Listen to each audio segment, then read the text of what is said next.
Oi, gente! Eu e o Luan, infelizmente, tivemos nosso pedido de residência indeferido. Triste, porém não incomum, já que a AIMA tem recorrido a todos os meios para postergar a emissão dos vistos. Fiquem aqui comigo que eu vou compartilhar com vocês hoje como foi nossa entrevista na AIMA e o que motivou o nosso indeferimento.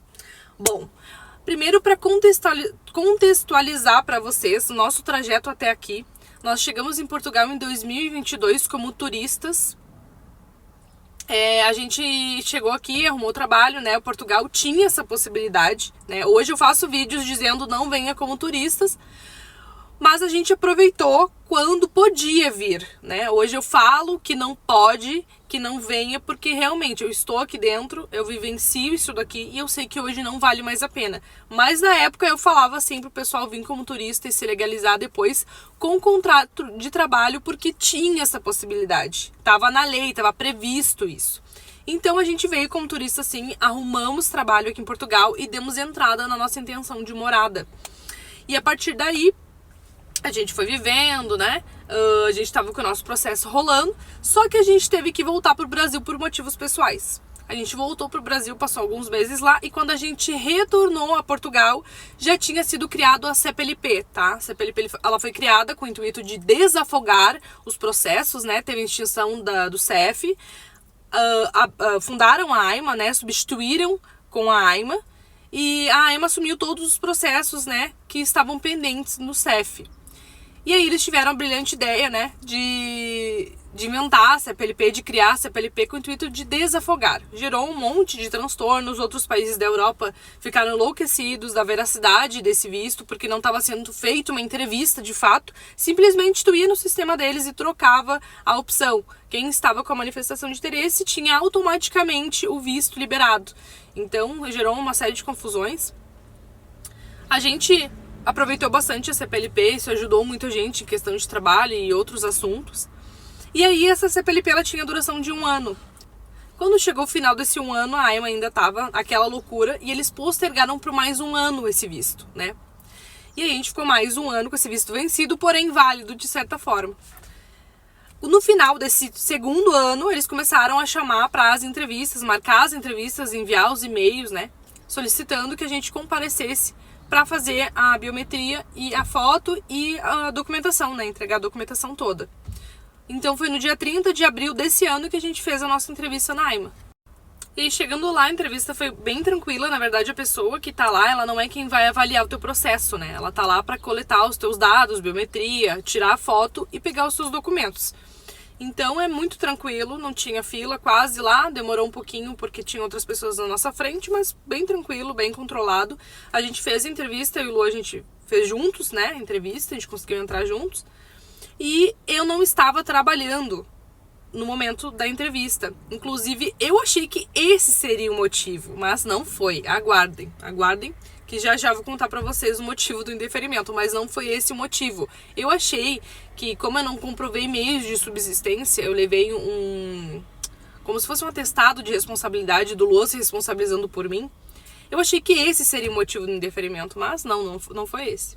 E aí tá, a gente fez a entrevista. Eu vou deixar os documentos aqui no cantinho da tela, porque eu não me lembro de cabeça, mas basicamente foi contrato de trabalho, daí eu anexei o contrato de trabalho do Luan. A gente precisou de atestado de morada, os antecedentes criminais, uma série de documentos. A gente levou tudo certinho. Chegando lá, como a gente já tinha anexado no site da AIMA, ele basicamente não pediu nada. A única coisa que eu entreguei foi o meu atestado, do Luan se responsabilizando por mim, mas os documentos do Luan já tava tudo lá, ele nem pediu nada. A gente levou tudo cópia, mas ele não pediu nada. E aí foi isso. A gente aguardou 60 dias e aí veio o indeferimento. O indeferimento foi uma coisa tão idiota, gente. Foi a questão do endereço. Eles diziam que estava divergente por algum motivo. E a gente tinha anexado o nosso atestado de morada. Então não tinha margem para outras conclusões. E a gente respondeu esse e-mail dizendo, olha, o nosso endereço é esse, que está no atestado de morada e tudo. Está constando ali nos documentos, então é isso que está constando. E aí a gente enviou o e-mail e agora a gente está aguardando a resposta deles. Só que ainda não obtivemos, já passou os 10 dias, mas a gente não obteve nenhuma resposta, o que a gente conclui que Dessa vez tá tudo certinho e vai ser emitido o cartão. Mas a gente não pode esperar muito, né? Porque tem um monte de processos atrasados, né? Muitas pessoas esperando. Inclusive, teve pessoas que só descobriram que tinham extraviado os documentos deles porque eles enviaram uma carta para a AIMA. A AIMA recebe muitos e-mails, então os advogados dizem que a AIMA não responde todo mundo, né? Não responde uma pequena porcentagem só, que dá sorte, mas que basicamente o que é mais eficiente é enviar uma carta para a AIMA. E eu vi alguns relatos de pessoas que só descobriram que tinha um problema no processo porque enviaram essa carta. Mas enfim, a gente tá aguardando, eu tô para vocês terem uma noção, tá? A AIMA herdou um acúmulo de cerca de 410 mil processos nessa transição do CEF para a AIMA. Desde então, mais de 200 mil pedidos já foram processados e cerca de 73 mil brasileiros receberam título de residência, tá? Mas assim, também foram muitos processos indeferidos. Cerca de 5 mil pedidos de brasileiros foram indeferidos já. No caso de indeferimento, não é uma decisão definitiva, segundo o Código de Procedimento Administrativo da AIMA. Vocês podem recorrer, né? Se tiver o indeferimento, a gente pode recorrer, anexar os processos que estão faltantes ali. A gente normalmente tem um prazo de 10 dias úteis. E também tem a questão que tu pode sim procurar advogados, tu pode sim recorrer à justiça para ver a questão da legalização, se realmente está de acordo ou não, tá? Tem altas taxas de sucesso, inclusive, quem procura os advogados, mas é um custo a mais, né? Que nem todo mundo tem disponível para fazer. Mas, assim, é uma demora, uma falta de cumprimento das decisões por parte da AIMA, né? É um acúmulo de processos, uma demora sem fim, é uma burocracia. A gente vê que eles alegam coisas meio sem pé nem cabeça, parece que é para postergar a emissão do visto. A grande questão, né, de Portugal é que a estrutura migratória do país não comporta a demanda que tem. Então é bem complicado, é bem complexo essa questão, porque Portugal hoje está fazendo as leis, mudando leis, alterando muitas coisas para dar uma parada nessa imigração, porque realmente Portugal estava com as portas abertas, escancaradas para todo tipo de gente. Então hoje eles estão tentando mudar isso, né? Trazer um processo mais burocrático na questão do visto para dar uma freada na quantidade de imigrantes que tem no país, porque realmente os processos são burocráticos, são longos e são ineficientes. Tem muitos brasileiros esperando meses pelo cartão, porque no momento que a AIMA não te responde mais nada, a gente sugere que teve êxito, né, que deu tudo certo e que a gente só precisa esperar a emissão. Pois bem, muitas pessoas estão esperando há 9 meses. Eu conheço pessoas que estão há 8, 9, 10 meses esperando pelo cartão. E as pessoas precisam desse documento para agilizar a vida. Muitas vezes os bancos pedem os títulos, né, de residência para poder aprovar um financiamento de uma casa, de um carro. As pessoas querem viajar, querem sair do país, querem aproveitar outras oportunidades fora de Portugal, né? A gente sabe que Portugal é uma porta de entrada estratégica para os outros países da Europa, então as pessoas querem vir para Portugal para aproveitar oportunidades na Espanha, na França, Bélgica, né? Os outros países que têm um salário melhor, então as pessoas dependem desses documentos, só que o processo ele é realmente muito longo e muito burocrático. A cidadania, então, nem se fala. Isso que eles estão querendo alterar também, né, o prazo desses processos.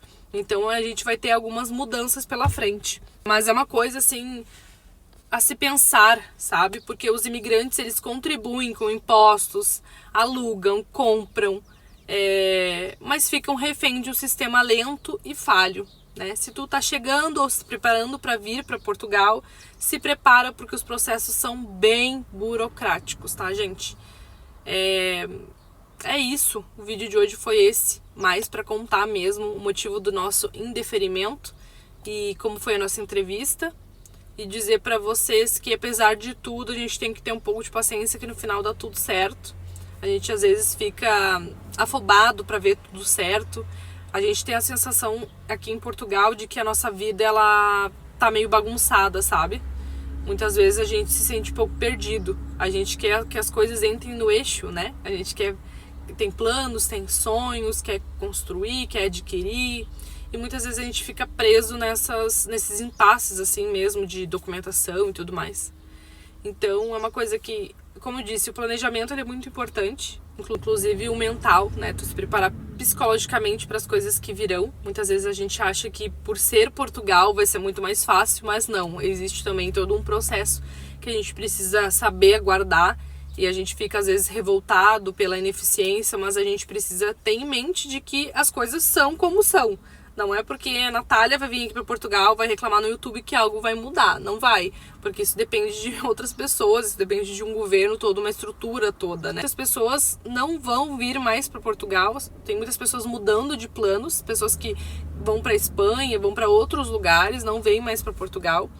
Porque o que é atrativo a questão de Portugal? É pela língua e pela facilidade em se legalizar, né? Mas Portugal é onde tem o menor salário, gente. É o país que menos paga da Europa. Então, as pessoas pensam, eu estava indo para Portugal pela facilidade de documentação.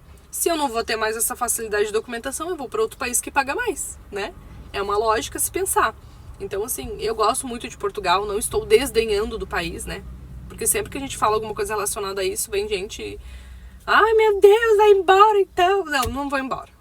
Não vou embora. Mas assim, eu adoro Portugal. Eu digo que o país ele é muito bom para uma primeira experiência, para te migrar, para te sentir assim, se é isso que tu quer da tua vida, porque tu já consegue ter uma boa base, tu já consegue saber se é isso que tu quer para tua vida. Então, Portugal é um país mais tranquilo. Agora, os outros países, tu precisa a questão de preparação na questão da língua, né? Tem essas diferenças culturais. Portugal é o mais próximo que a gente tem do Brasil. Então, a adaptação ela é muito mais tranquila, né? Apesar que eu sempre falo nos outros vídeos que a gente tem que se preparar psicologicamente, porque a gente vai estranhar sim, gente. Estranha, a gente não tá habituado com o português de Portugal. Então, tem muita coisa que tu vai aprender, né? E é isso. Mas o vídeo de hoje foi esse, é mais pra trazer essa informação pra vocês. Qualquer dúvida, deixa aqui nos comentários pra mim e já se inscreve no canal se tu ainda não é inscrito, tá bem? Muito obrigada pela tua atenção, um beijo e até o próximo vídeo.